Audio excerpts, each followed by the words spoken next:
Hi. Hi. How are you? I'm all right. My list of questions. It scrolls out. It goes, we're going to be here forever. That's what I wanted. Hi. Welcome to New York. Thank you. How many days have you been in New York now? For about 4 days, and I'm leaving to LA tomorrow. It's pretty good for a book tour for them to let you stay in one place for 4 days. Yeah, they're nice to me. That means you're working. Yeah, they're all here, so I have to say it. So I have to say that when your people emailed me doing this event, people. Well, I don't think it was you. They emailed me. I don't really have people, so they emailed me. So when your people emailed me about this event, I did that thing where I was like, you know, when you're at a party and like someone looks at you from across the room, and you're like, I was like, do they know how to spell my name? Oh my God, they spelled David Leibovitz wrong. Like I just assumed it had been a mistake. I was like, Yotam knows who I am? Anyway, sorry, I'm a little dorky, but I'm just being honest. I really was like, and then of course I was like, yeah, I'm gonna be totally awkward and he's gonna regret it and it's gonna be great. It's my MO. So in preparing, I have read every interview you've ever done. Oh, okay, no. I just read a few. I read them this morning on the train. And one of the things that jumped out at me was that you have a degree in a master's in comparative literature. Yeah. I have a master's in psychology, so I actually had to Google what comparative literature is. And I'm just going to get right to it. I want to know if you feel like it's informed you at all in the kitchen. Are you the philosopher chef, as the New Yorker once called you? I didn't really like that title, the philosopher chef, because, I mean, Jane Kramer did me the biggest of honors and called me the philosopher chef. But in actual fact, I don't think that, well, I put too much thought, philosophical thought into the food, because food is really instinctive, and you know, and you cook certain things and you like them, you don't like. You can't always say why. So I do. So the shorter answer is that no, I don't think it informs how I cook, because I think that's much more instinctive. But it informs how I perceive myself and how I write and how I run my business.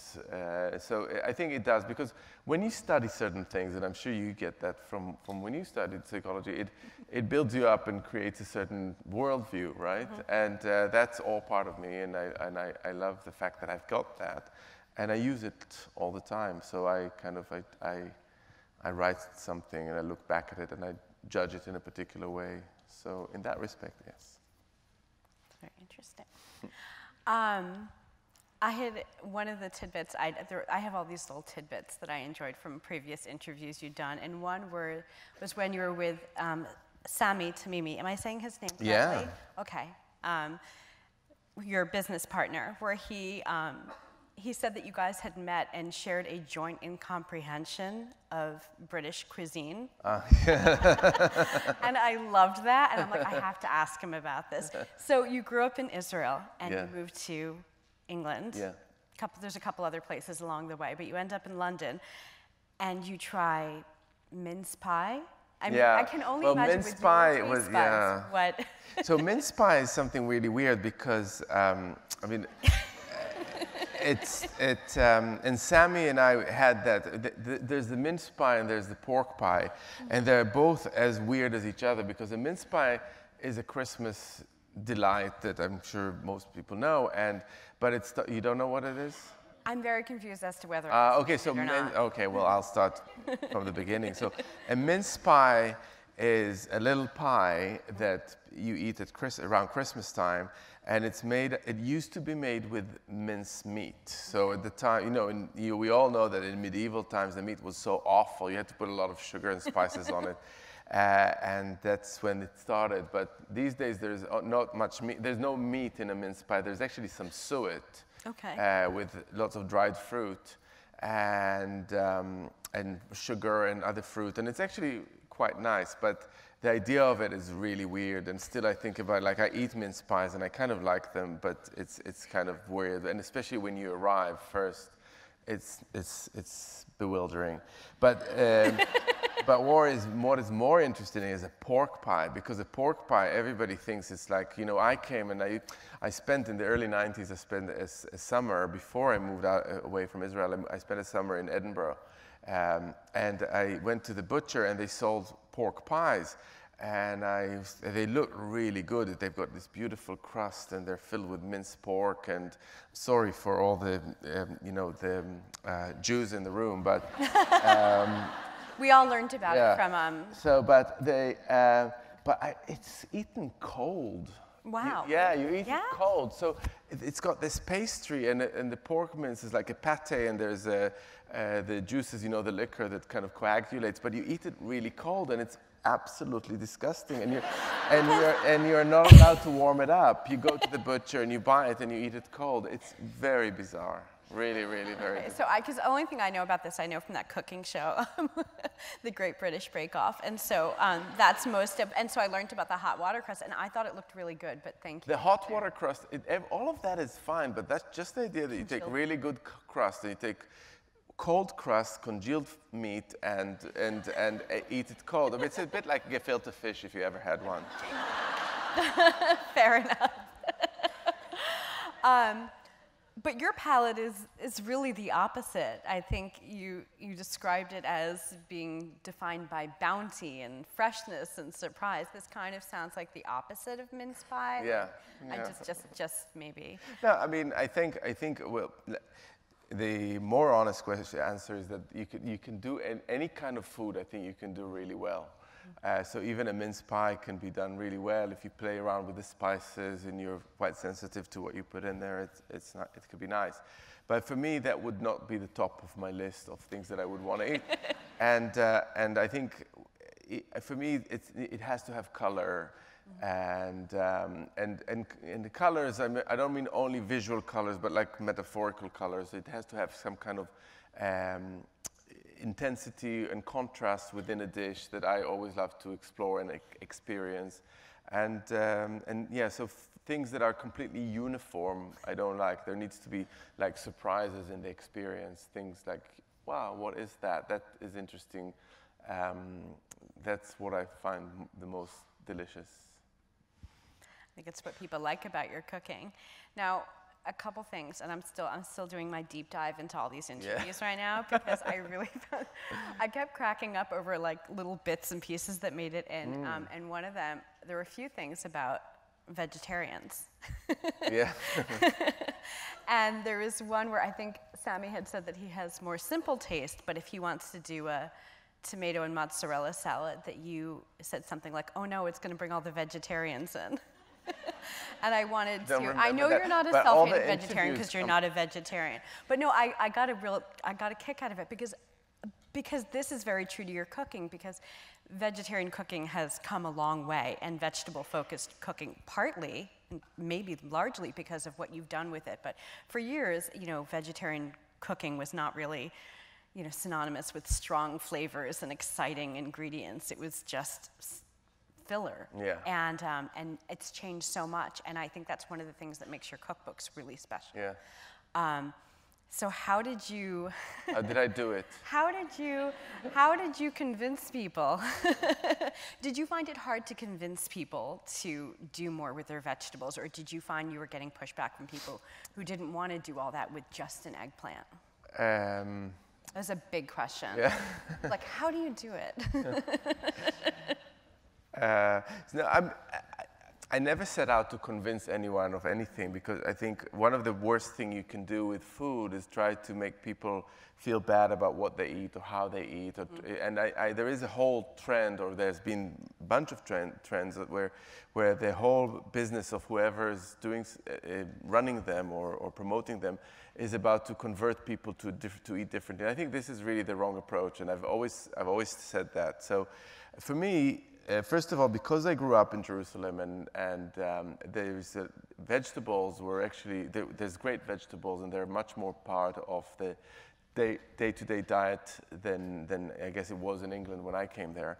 Then it was actually much easier to kind of convince people to eat it, because I had the tools. So I knew that you can do many more things exciting things with the cauliflower than to make cauliflower cheese, which is something that a lot of people know, which I actually like. You can make a great cauliflower cheese in your new book looks I mean, I've got cauliflower cheese in my new book, but there's a lot of stuff you can do, and I think it was really important for me to show that. But my instincts, I think, were actually formed in a different way, because when Sammy and I and our other partners opened our first cafe deli in Notting Hill, that's more than 15 years ago, we created food that to be displayed, you know, to be put on the counter, and people would come and buy their lunch or their dinner, whether it was savory or sweet. It was all there. And the one thing that I learned really quite early on is that if it doesn't look great, nobody buys it. And that's not something that happens in restaurants, because in restaurants, you order off a menu. So even if the food looks really bad, you never know until you get it, and then it's too late. And it's true. But in a deli where you put the food on the counter, it needs to look really, really good. And that actually really informed the way I look at food in a way, because it's my livelihood. It's, you know, you look at the bottom line at the end of the day. If you didn't sell, the food didn't smile, it wasn't good, and they didn't buy it. So that is really, really true. And then when I started off doing that for many years, or quite a few years before I ever published a recipe, but I think when I started publishing recipes, I realized that that was already there. I had a vision of how food should be displayed and how you create that kind of effect. And we're talking about pre-Instagram days, right? You're made for the age of Instagram. Your food stylist on your books must love you, because you know exactly how it's going to look beautiful. There's no food stylist. Wow. See, that's a testament to your good eye. So what is food that smiles at you? Well, something like that. I mean, I think you need to have, I think it's very hard to break it down to things. I think it's something that you feel. It needs to be, it can't be matte or brown. There needs to be contrast. Things need to look fresh. I mean, we all know it instinctively, but when I have a plate in front of me, I always want to fix it. The other day, I went to a studio, and someone cooked my food, and I arrived, and I thought I was going to die, because it was just diabolical, you know. And I'm not going to name names, but it was really. And I thought, and I said to Sandy, who was with me, my publicist, says, the woman had the picture in the book, and then that's what she made, and why? And I think, oh, I think I know who you're talking about. And I think this is something that I feel very, very strongly about, and I feel instinctively that I strive to achieve a certain look, and if it's not that, then I get disappointed. I mean, you are allowed to arrive at the studio at 2 in the morning to cook your own food. Yeah, I know. Yeah, exactly. It is hard though, because you're hoping that dish will excite people about the book, and sometimes you're like, it's going to be hard. Yeah. All right, I'm going to stop embarrassing you with old interview questions. Yeah, I know all the now we're into my own personal questions, where I'm like, this is completely for me. This is the nosy part of the interview. What's it like to write 7 cookbooks? I have written 2, and I'm like, I'm good. I'm done. I think like maybe in like 5 years I might write another one. I don't think you're done. I'm very slow. How does one write 7 cookbooks? So I'm way older than you. Let's start at that. Really not, but thank you. Thank you, you're not. I think, well, for me, I'm a collaborator, and if you have my books, you always see that either they're officially co-authored with other people, or they are part of a collaborative process, which I confess to in every recipe or in most introductions. You know, this came from here, this came from there, this is how it worked. And the way this happened is that my second book, Plenty, I've put it together all by myself in my apartment in West London over a period of a year or so, and by the end of the process, I felt very lonely and isolated. And I'm not saying that to win sympathy. I'm just saying I didn't want to carry on like that. So I created a test kitchen, which I have now. And initially there was one person there with me, and then another one, and now we're normally 3 or 4 people, and everybody's testing recipes.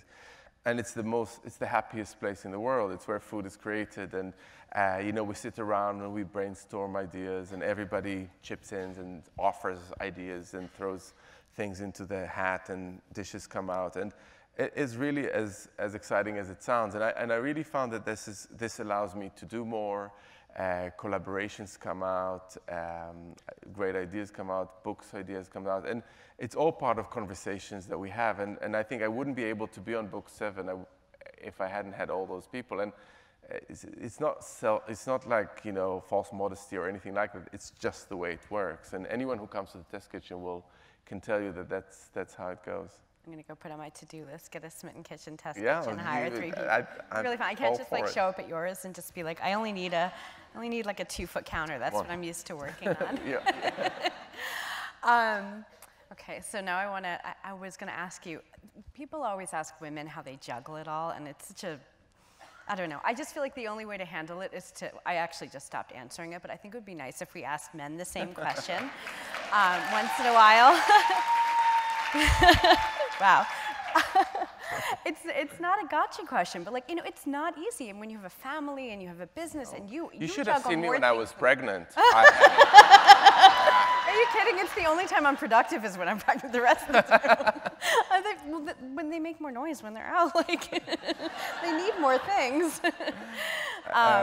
No, but you know, it's a lot. You know, your family, but also you know, restaurants and books, and it's so much. And your column, a weekly column, that's a lot.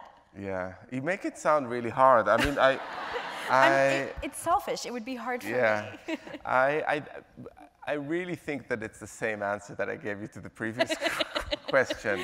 And there is, I think I'm very good at creating a group of people that work really well together. I think that is my strongest force. And it's true that I do a lot of things, but I don't have an incredibly hectic lifestyle that doesn't leave me any time to do anything. And in the restaurants, every restaurant has a head chef, and they're very independent, and they know exactly what they're doing, and they know what the expectations are. And we have tastings all the time to kind of try to understand what it is that we're after and how it's supposed to work. And with the books, as I said, it's the same idea. And it is really, I mean, one of the things that I'm very, very proud of, and I would say it over and over again, is that in my professional life,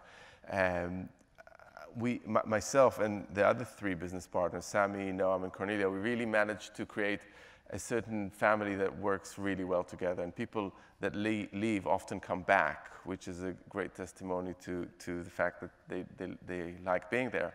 When they leave, are you like, you'll be back? I do say that, yeah, I do say that, and often they do come back. But that's really how it works. So I think that's the answer, really. As I said, these are selfish questions. I'm just taking notes so I can figure out how to do more. I feel like, so my only thing that I do well is say no to everything. I basically just say no to like 90% of the things that come up. I don't know. I want to do fewer things. Everybody wants to do more, and I want to do less.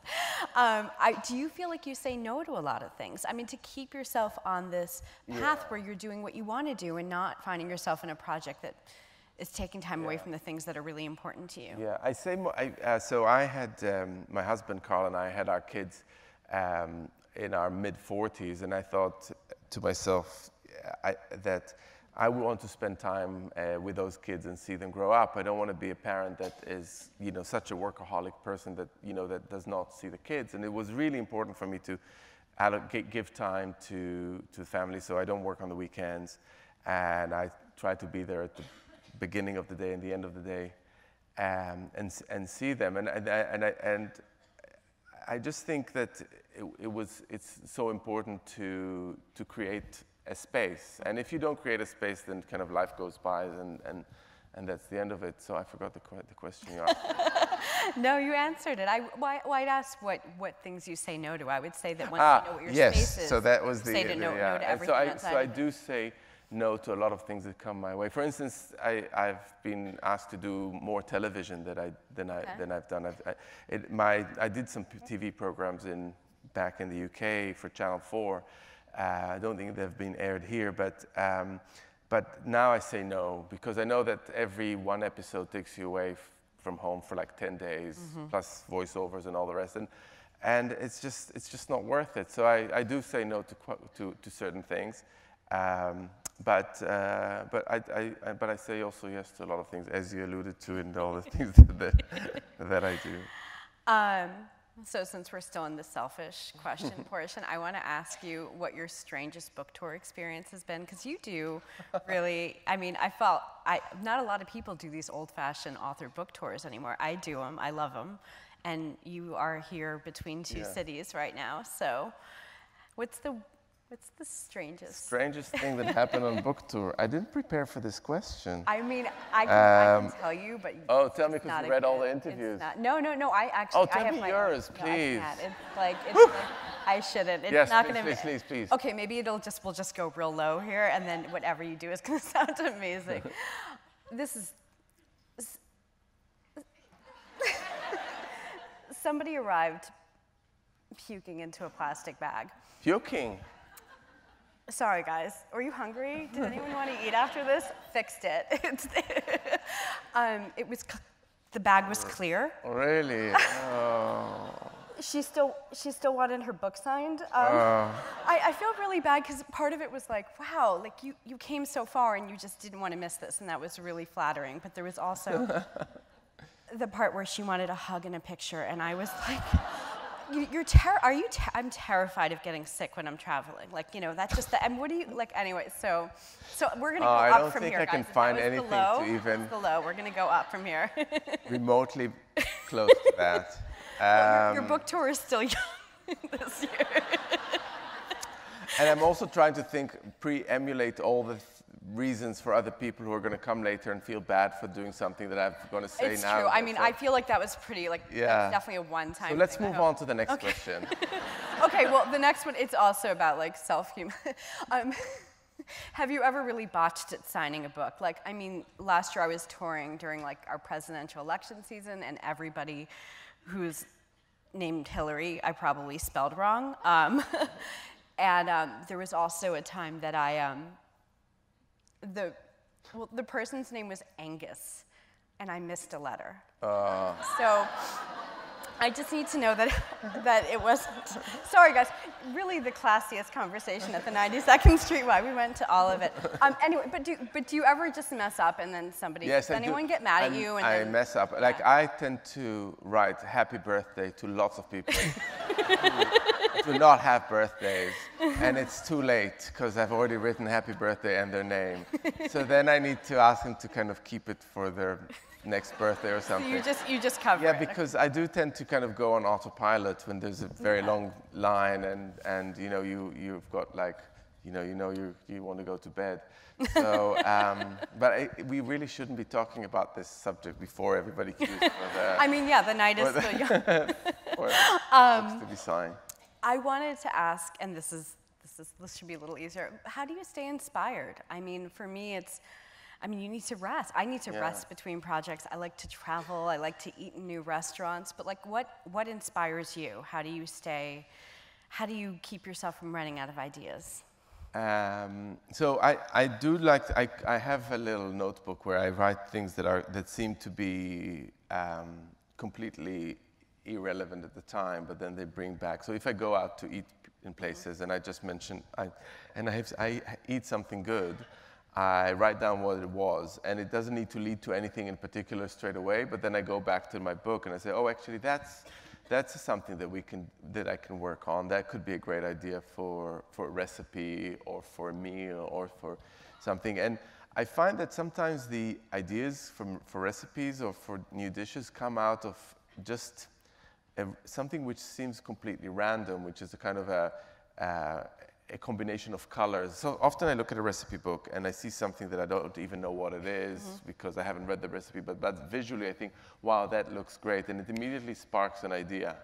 I'm sure you get that too, because I feel like you're like reading my mind right now. Yeah, it's really funny because I just think I always need food to feed me. Like out of the blue, like that, if I sit now with a blank piece of paper and need to write down ideas for recipes, I'm going to get stuck after like a minute, you know, because it's like I'm going to just go back to things that I've done before. These are my point of reference. But if I have a magazine, it can be really not such a great magazine or anything, but it's got food in it, and it immediately sparks something, and I find that very effective to have like some reading material around me when I'm planning the recipes for the week. But like I said to you before, most of the ideas actually come up in the group think. So it's when we sit together and people, because then it's more well-rounded ideas, because you start something and then someone says, oh, but maybe we could add a bit of that or change that. And those conversations I find very, very productive. So that's what I use my group text for. I'll be like, hey guys, how does this sound? Yeah, it's really cool. And also when I travel, I used to travel more before the kids, but I still travel. I always write down the, names of dishes that I want to try when I come back. And this is like without inventing anything. Just let me just try that particular dish. If I go, I don't know, a soup in Asia or a spread in Greece or something like that. And that could be published as it is, or I can make my own variation on that. So. But I used to be really terrified that I'm going to run out of ideas. I really used to lose sleep at night that I won't have an idea for next week for the column when I just started writing, because after a few weeks I thought like I've got no ideas anymore. But I think this relates more to insecurity than to ideas. But when you feel like, you know, you kind of clump up and you think, oh, I don't have any ideas anymore and what we're going to do, then ideas don't come. But when you kind of open up and you've done it a few times and you're feeling confident, then you always have ideas. I'm so excited that our processes are similar. Maybe I have 5 more cookbooks to write. But I also do this thing where I'll order a dish at a restaurant and I will have a really clear, based on the description, idea of what it's going to be. And it comes out and it's totally different and it's fine, but I've already sort of fallen in love with what I thought it would be in my head, and then I want to play with that. Or I'll be inspired by a dish and I'll mention it on my site that it was inspired by this dish at this restaurant, and someone would say, oh, his cookbook's out, you should make it. I'm like, oh, I don't want to make his. I want to make what I remember about it, or like this little thing. It's a piece of it that I want. I'm not trying to make that. It probably used 17 plates anyway. Yeah, and the funny thing is, like, there is no innocent eating anymore. Like, I find that every bit of eating is kind of, you get your mind kind of starts working immediately. And it's kind of, sometimes I feel like it spoils the experience a little bit. Like when I go out for a meal, it immediately thinks, oh, how is that going to translate into a recipe? Because I always need recipes, so it's like... Or I'll have a perfectly good meal, but it didn't inspire me to cook anything. So I'll be like, yeah, that was, the restaurant was just okay. Meal. that was a waste of a babysitter night. So, I wanted to ask you, since we all worry sometimes that we're going to run out of ideas, do you have like a secret backup career that you've got in mind? Like, I mean, I'm pretty sure that you're going to be okay. I'm not really worried about you, but like sometimes I'm like, maybe I'll be like a potter or something, you know? Like I've got that. Definitely what I'm going to do. So, like, what's your backup? So I have tried doing pottery. Okay. I'm not actually very good at it, so there's a few other things. No, I'm also not that good at it, but it's one of the things that I think. Actually, pottery is very similar to pastry making. Yeah, the moment whoever goes on a pottery course and has rolled a sheet of pastry in their life immediately sees the similarity. They behave really similarly, and so actually that's why I love pottery. I've done a bit of it. I'm not, not at all good.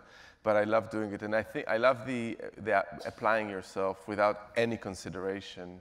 That's what I love about pottery. So maybe I will, but I don't know. That would be one of the options. Okay. I don't think you need to worry. Oh, thank you. I was just sort of curious. Am I going to be a fireman or something? So I would love to talk about your current book, which I've been cooking from this week, which thank you, because I have now made 4 dishes that I wasn't going to otherwise make, and they've been wonderful. I made the cover tomatoes. I made the lamb and pistachio fritters, which were fantastic. And my 3-year-old, who is so picky, she doesn't eat anything. She ate those? She ate them. And then that's the best sign, because children never lie. She had so much energy because she had actually consumed food that she was like, I love you, I love you. everything is great. And I was like, yeah, you should try calories. They're really good.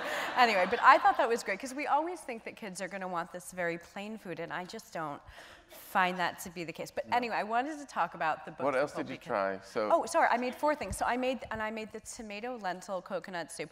I thought I was like the first one to make that because it's new in this book, but I've talked to 3 other people who are like, yeah, I've been making it for years. Maybe it's been... No, some of the recipes have been published in The Guardian. thought it was So, yeah. It's amazing. It was so good. And I'm like I'm not like always sure how I feel about coconut milk in soups, but with the curry powder and the tomato, it was just really delicious. And I kind of wish I'd had some before I came.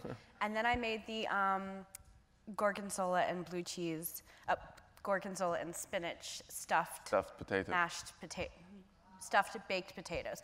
I did make it with cream cheese for the kids. I just didn't even want to get into that. Yeah, no, that's a great solution. And also, I always find that with kids, rather than just force them to have the stuff that you know that they're not going to want anyway, it's much better to do it before, because otherwise it just goes to waste. You know, yeah, you think, oh, I'll put it there and they'll learn, etc. But they don't really learn so quickly. There's sometimes where I get stubborn and I just like, you should eat this. It's spinach, it's fine. And then there are other things I'm like, it's blue cheese. I mean, plenty of adults don't like blue cheese. I don't expect a 9-year-old to take to it quickly. But she also ate that. So this was kind of like a miracle week, and I need you to come live with us. Thank you. I'm sure your family will understand. But I love the cover, I love the photos, I love the styling in the book, and I love the concept of it. But I know from reading reviews this week that I felt like everybody had to have a pun about you writing a simple cookbook. Yeah, I expected that. The Boston Globe was like, surprisingly, a lot of it is. And I was like, such shade. And then the Los Angeles Times said, well, I guess from Ottolenghi's perspective, these are simple dishes. Did they really? They actually loved the book. I mean, it was like, I guess I had this tone in my head when I was reading it, and I was like, that's terrible, because I feel like, you're teased for always having this, surfeit of exotic ingredients, but I feel like there's so much more to unpack there. I mean, first of all, I think people always call these ingredients exotic, which I always am of 2 minds about, which is one, I always feel like... You have to remind people that mozzarella was exotic like 25 years ago, and now it's on every shelf in every supermarket. I know, exactly. Yeah. Burrata, we hadn't heard of it 2 years ago. Yeah. Arugula, the United States for arugula, there's a whole book about it, in fact. Yeah. But I feel like exotic is such a tough word because, there's an otherness to it where we sort of use it to be, that's exotic, that's weird, which is, tahini and harissa are not weird to huge swaths of the world.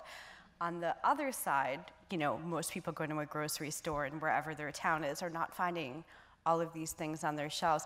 It's a really hard balancing act. How did you manage all of these expectations of what simple was for your book? To start with, to answer the it's like 8 questions, just pick any of them.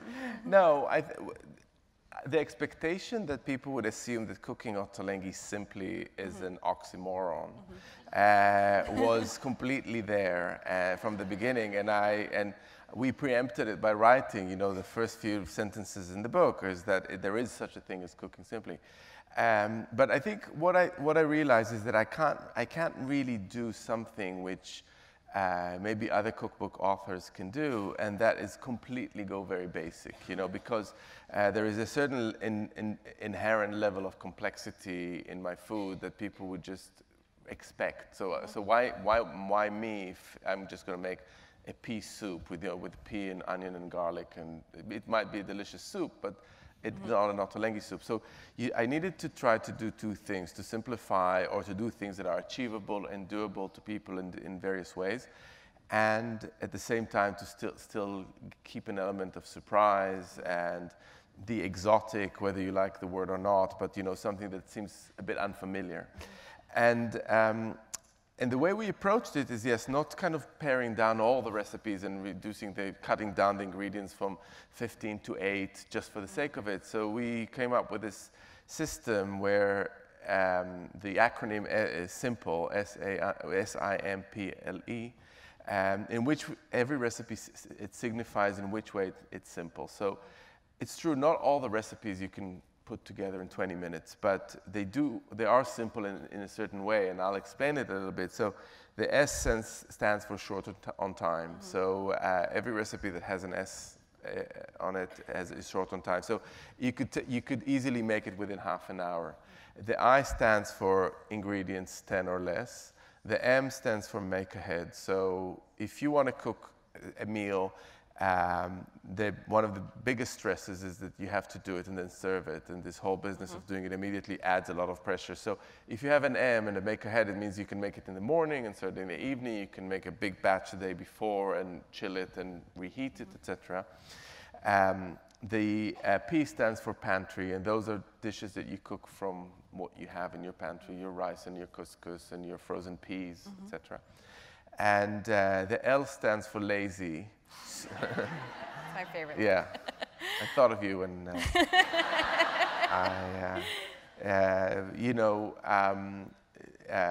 stews and roasts. So you just throw everything in a pot and let time do its thing.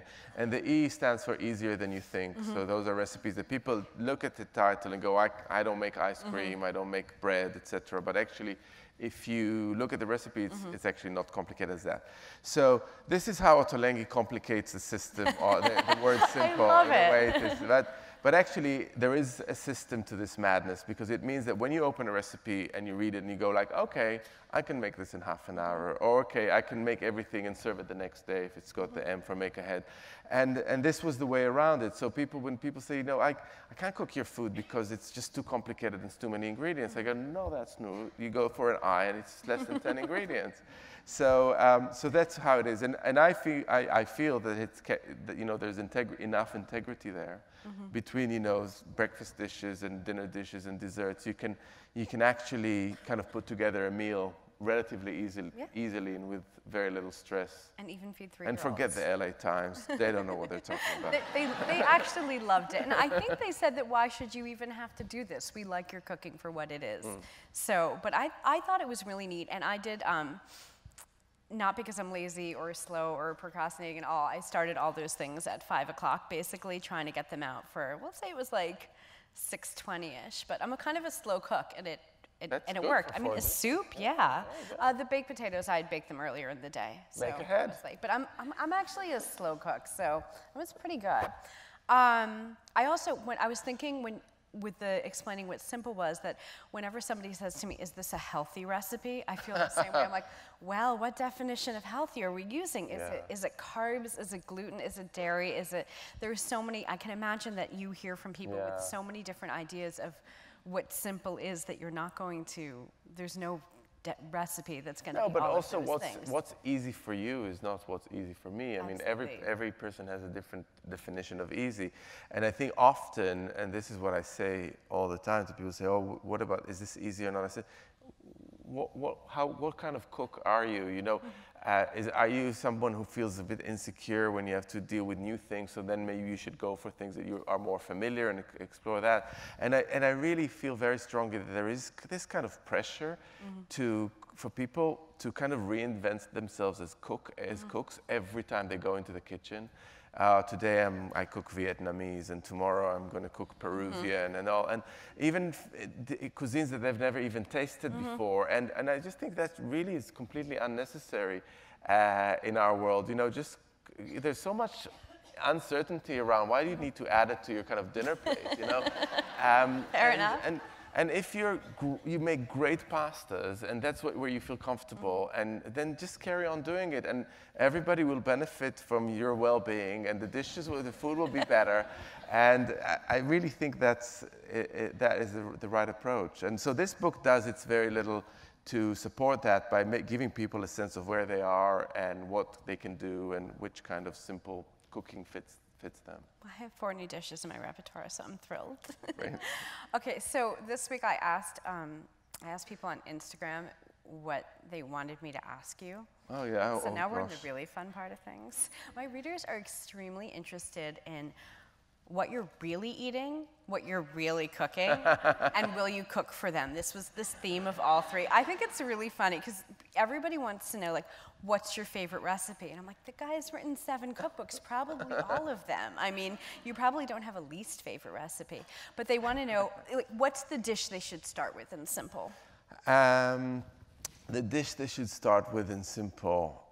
So there is, I mean, if for non-vegetarians, I think something like the chicken marbella, which is a take on the classical chicken marbella. Much less sugar, which was delightful to see. Less sugar, and uses date syrup, but you can use molasses if you like. And it's from the silver spoon, and you know, a lot of people grew up on this dish, and I think it's wonderful. It's kind of no work whatsoever, unless you need to put the chicken apart yourself. But if you buy your chicken legs already in leg form from the butcher, you just throw everything in a pot and roast it the next day, and it's perfection. It's got dates and capers and olives and fresh oregano, and it's just a wonderful thing and very easy to make. For the vegetarians, I would suggest one of the rice dishes. I'm obsessed with rice at the moment, and I love cooking rice in the oven because if you put a rice in the oven, it's very easy, it's very difficult to overcook it, but also there's a lot of surface. I mean, you have to cover it well with foil, so the steaming is really effective. And I have this thing that I flavor the rice as it cooks, so I would throw in some fresh mint, or in one of the recipes, tomatoes and olive oils and cinnamon and garlic. And as the rice cooks, it kind of almost it's flavored as it's cooked, and you almost have a meal as soon as it comes out of the oven.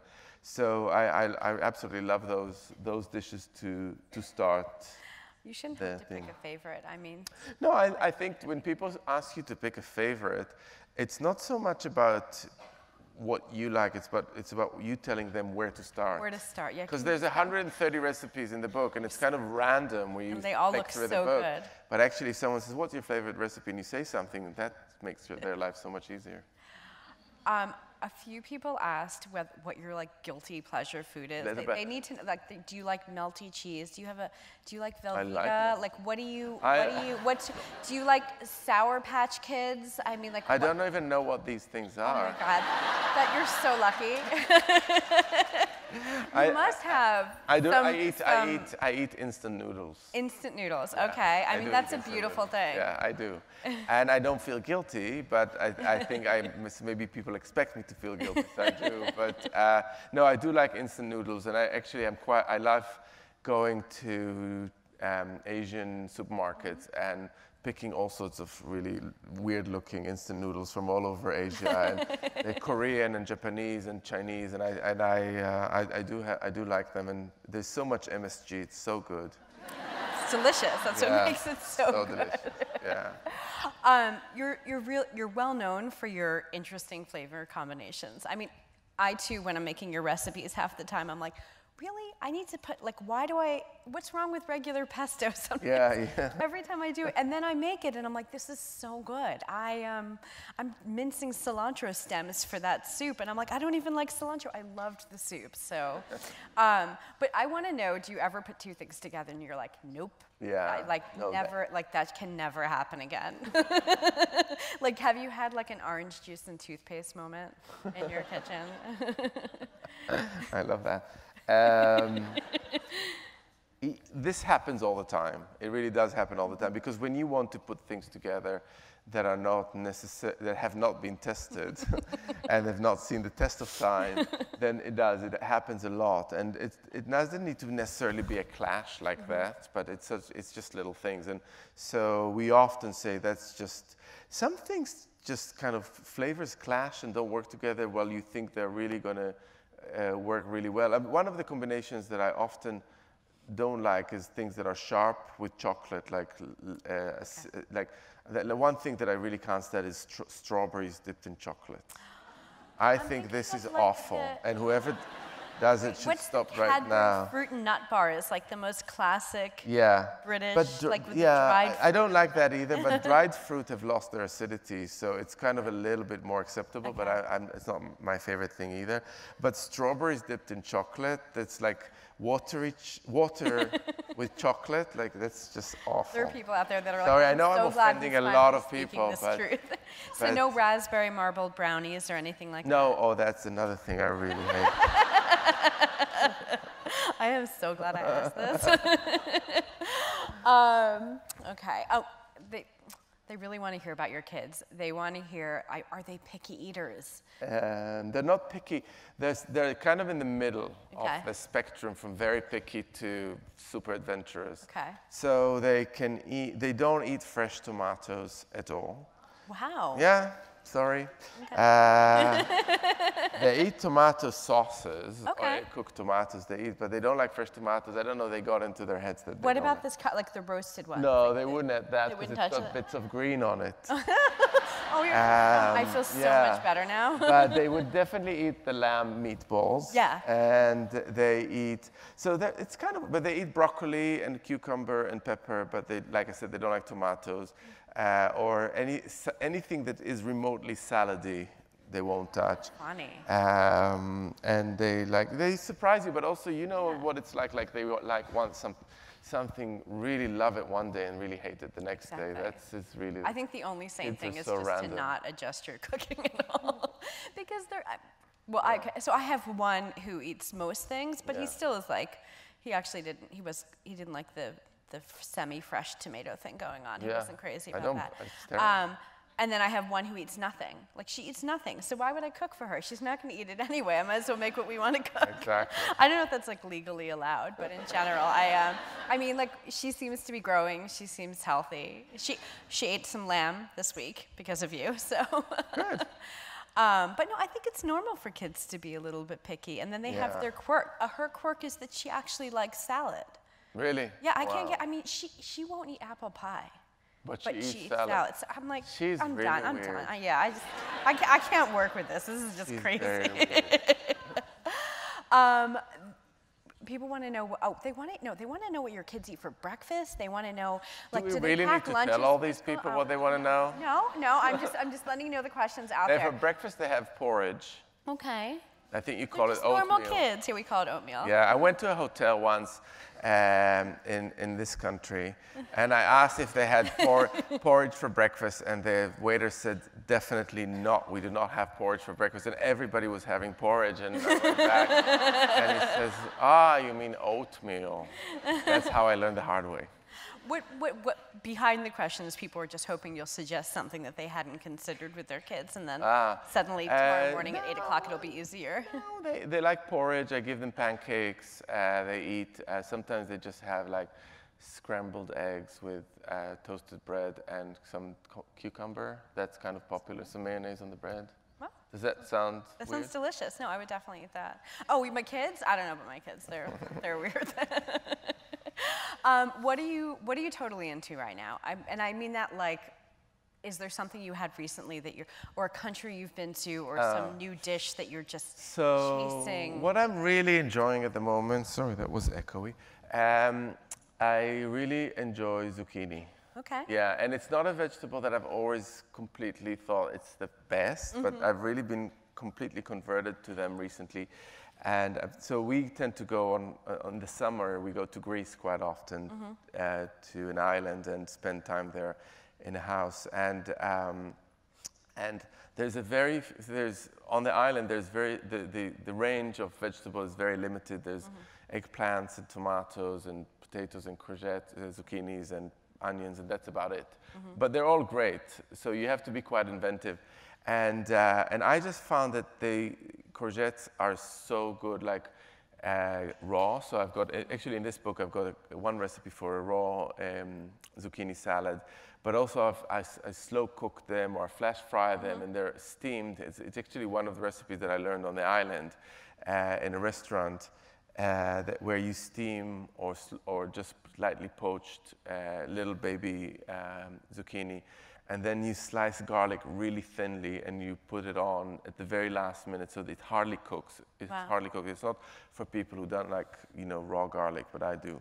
And this fresh oregano and a drizzle of olive oil. It's the best thing, and it's in the book. So I've completely got lots of time at the moment for zucchini. You also there was a breakfast strata that had zucchini in it. Yes. And that was beautiful. And then there was a smashed zucchini dish. Yeah, smashed zucchini. That looks so good. So it's a bit like baba ganoush. You kind of grill your zucchinis and then you smash them, and it's got a I don't remember what's in the salsa, but it's got lemon juice and olive oil, and yeah, it's really good. It looked really good. Yeah. Our zucchini's kind of gone right now, but I definitely would have had that one. It's the end now, really. All right, I'm looking at the time, and I want to see if I can get to all these questions. You're like, you probably want out. I'm very comfortable here. Any new cookbooks you're excited about this fall? Cookbook. Besides your own. No. I like René Redzepi's new book about fermentation. I think it's absolutely great. And it's kind of scholarly and serious, and you can learn a lot out of it. Which other ones that I've seen that I really like? There is a British food writer called Nikki Segnet, and she's written a book quite a few years ago called The Flavor Thesaurus, which is for food geeks. It's the best book in the world. It's like, it really explains flavor combinations and how it works. And if you ever want to you're out of ideas of what goes with what, you open it, it's like a Bible. So she's got a new book out now after about 10 years. It's called Lateral Cooking.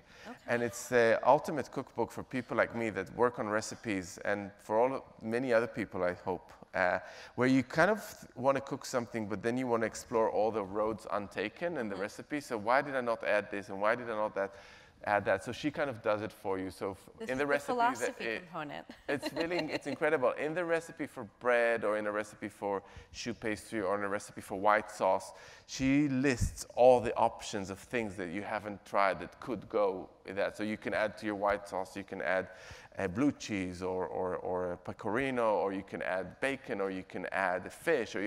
It's really insane. It's really great to read. You should get it. I'm gonna get it. Yeah, you love it. It was the Flavor Flavor Bible? Thesaurus. Oh, Flavor Thesaurus. Book. It's good. It looks like they have a chart, a pie chart with lots of colors. It looks great. UK covers are always much nicer. That's a separate I'm thing. not going to say anything. That's a separate thing. Any particular challenges? This is actually a Deb question. Translating your food for a US audience, do you find there are certain tweaks that you always have to make so that we can understand what you're talking about, or ingredient adjustments? I know when I've done UK translations of my books, we try not to change much, but there's certain things that just it's funny. I don't exist. I always find things that the cultures are so similar, but in some ways so different. So I find when I come here that I realize that over the years that there's a lot of things that I take for granted. Like, I know it sounds really ridiculous, but in my recipes, it says pumpkin seeds, right? And it happened to me a few books ago, so don't worry about it. And everywhere I went, they were with a skin on, in the recipe. It didn't say that you need to peel them, but it was just so clear to me that they needed, how can you... We do have two things. We have the pepitas, with the skin off. And then there's what we're scooping out of our jack-o'-lanterns this week and toasting up for kids. Yeah, and we don't have that. So, things like that, and then you arrive and you discover things. I think it's fascinating how the cultures and the languages could be so similar, but certain things just do not travel or have stayed different. So but the one thing I would really love to all Americans do finally already is get measuring scales and move metric. Make cookbook writing much easier. Because what is a cup of parsley, I want to know. It's like you can put one, if you chop it, the volume is just tiny, and if you don't, it's not. I know. Measuring flour, measuring cheese. Yeah. Grating cheese and trying to measure by a cup is crazy. It's crazy. All right, we have a lot of questions here. And I actually have I have a submitted question too, but I'll save that for the end. What is the biggest mistake you can make in home cooking? I actually like the second half, which is, what is the easiest way to improve your home cooking? To improve your home cooking. Okay, so that actually... So buy 7 books, no, but after that. That actually takes me to a part of the book we haven't talked about. And then, so at the end of the book, I've listed a list of 10 ingredients that are slightly unusual, or people might not have them necessarily at home. And for this particular book, I narrowed it down to 10, because for another book it would have been 100.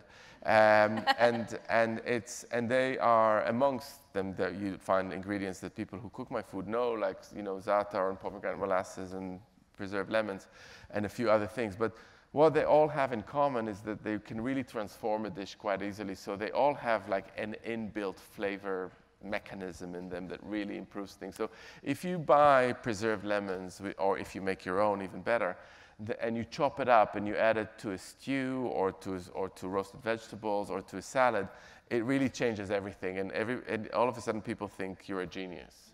And the same applies to a good harissa, where you kind of cooked your stew and and the flavors have all kind of leveled.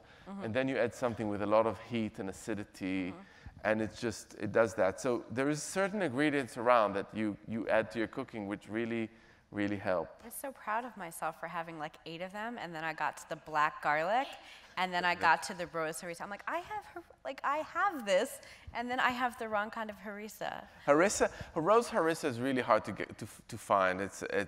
But rose harissa and harissa are interchangeable. But if you want to turn your harissa into rose harissa, you can quite easily put a few drops of rose water in there, or mince it with some rose petals. So 9. And the black garlic is really cool, and it's just normal garlic that's been aged over a couple of weeks at kind of a medium temperature, and it goes all black and licorice-like, and it's really. I mean, you've cooked with it before? No, I have garlic I've left in the kitchen too long, but it's not. I don't think I don't think that's the one you want. No.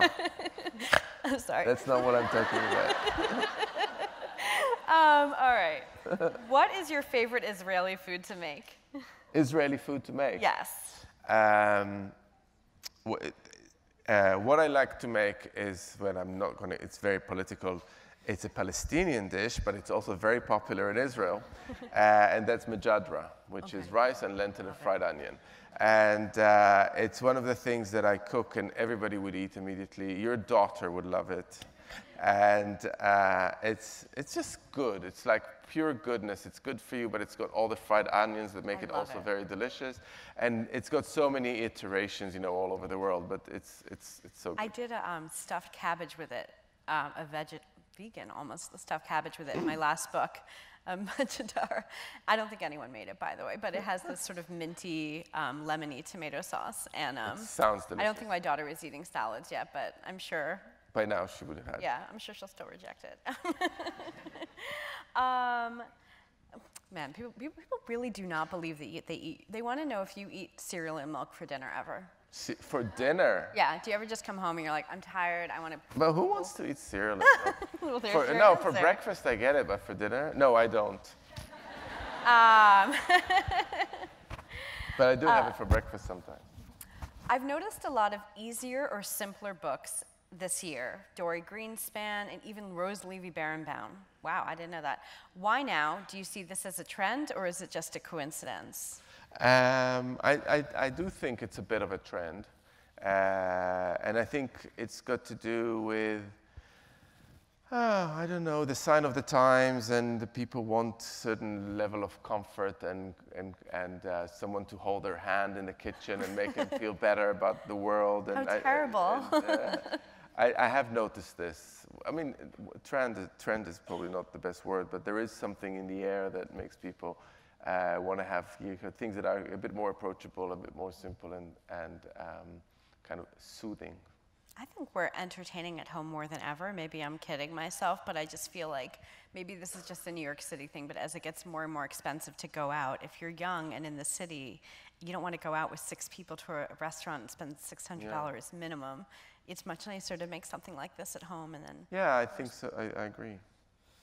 Okay, let's see. Okay, no, I don't. Okay, fine, we'll do it. For both Deb and Yotam, how has your Jewish background informed your cooking style? How do you feel about gefilte fish? I think I've already expressed my opinion about gefilte. I don't feel I grew up with a lot of Jewish food at home, I have to say. It hasn't really informed my cooking that much. That's kind of the short. I do have a funny anecdote because when I was growing up in Israel, we had a thing at school where people brought food from their culture one particular day, from their diaspora, you know, they would have this. And I was like so popular that day because most of the people brought gefilte fish and I brought pizza. And it's just like my popularity level has gone up so much on that day, and it lasted for very long. It's lasted. I guess I should answer that too, but I feel a little bit like that too. I definitely, you know, there was Jewish food growing up, but it wasn't a huge part of it. Like there was definitely challah. You like gefilte fish? No. No? Nope. Not even a little bit, sorry. I was going to say, if you made it, I'm sure it would be wonderful, but no, it's just not my thing. No, we didn't eat it, not a ton. It wasn't like a big part of growing up. It was more like something that we would have at the holidays. But now I jokingly, Julia Turshen's last book, I think it was Julia Turshen, she jokes that her mother says that she's a culinary Jew. And I'm like, I feel like I relate to Judaism more through the food now than I do through perhaps all of the religious tenets. I don't know if I'm going to get... I'm going to go on to the next question. Oh, God. Okay, well, it's related, I guess. What has the response been from your Jewish audience in terms of kosher or not so kosher foods? People always ask if I'm going to bring out a kosher cookbook one day. And I always say no, because for me, I mean, I've never practiced kosher eating or cooking, and it's never been part of my repertoire. So I think if someone can cook from my book and kind of cook kosher with the recipes, then by all means. But I could never do it because it's just really not part of my DNA. Actually, my DNA maybe yes, but the rest. What's the best pasta to make without a pasta maker? Without a pasta maker? Like fresh pasta, I guess. Yeah. I think trophy, is that the one that's... I think the easiest one is just pappardelle or something, just something wide so you don't need to chop up very neatly. And yeah, I'm not sure actually how to answer that. I think the hardest thing is getting it all rolled evenly so they'll cook at the same time. Because generally when I've hand-rolled pasta, I've ended up with some pieces that never cook. But did you see Samin Nosrat rolling pasta on Netflix? Oh my God, I know. We've been watching it the last few months. To die for. So thin to look at. It was just incredible. And they just annoying. They just pick it up like this. I know. It does not look like that when I make pasta at all. Let's see. What is that? Best Zam snack. Zam. What is Zam? Z-A-M? Is that a brand? I thought it was like an Israeli junk. I don't know. Okay, sorry. We'll find out later. Okay, what do you want for your birthday dinner? Like, are you cooking it, or does somebody else cook for you? No, I won't cook it for my birthday. I'm going to be very old this year. It's hard. Everybody turns 40 eventually. Yeah. Thank you. I thought you'd say 20. So rude. What are they going to cook? Actually, funnily enough, I looked at the menu today. Oh. And there was a dish there with octopus and red mullet. And I asked them whether they thought everyone would like it, because that was the main course, and I thought that is, even amongst my friend, I bet some people would not like it. So it's still in discussion. I love octopus. No, I do love octopus, and I do love red mullet, and I think you can make a great stew out of that. But do you think everyone would like it? I can't believe you asked that you worry. You know if it's done well, it'll be amazing. Oh, maybe because you're not cooking, you're nervous? No, I'm not nervous. What is the most memorable vegetable dish you've ever eaten, outside of your own, obviously? I had a really delicious, memorable, very memorable dish, and I had it in Turkey, and it was made out of stuffed courgette flowers, and I remember it because the amount of work that went into this dish was incredible. This man, who is one of the most prominent chefs in Turkey, took me to his farm one morning, and he picked courgette flowers, and he said you have to pick them before 10 o'clock in the morning. We were there very early because then they start closing up. So when you want to stuff them while they're still open, I don't know, I normally just force open them and stuff them, but I think he thought that was too cruel to the flowers. So we picked all these flowers, and then he stuffed them with a wonderful mixture of rice and mint, and it was so beautiful. And then he sealed them nicely, and then he layered them in a pot. Wow.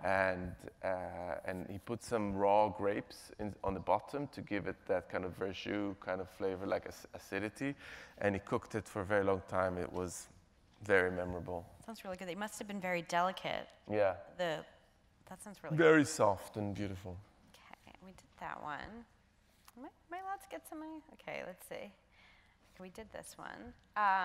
What advice can you give to young chefs in the audience with master's degree? This sounds very specific. With master's degrees in something completely unrelated and jobs that are exceptionally practical, what does it take to give it up for the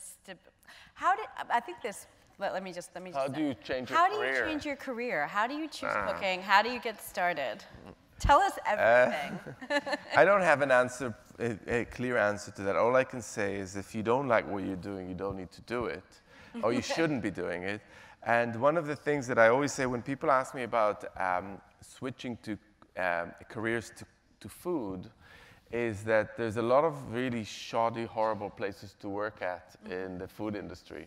And I really don't think there's any reason to work in a place where you really hate working. And and I'm saying that not because it makes complete sense, right? Like it's intuitive, you don't do a job that you hate. But there is this kind of story or narrative or ethos in restaurants especially where you kind of like have to really struggle and suffer for a few years to kind of earn your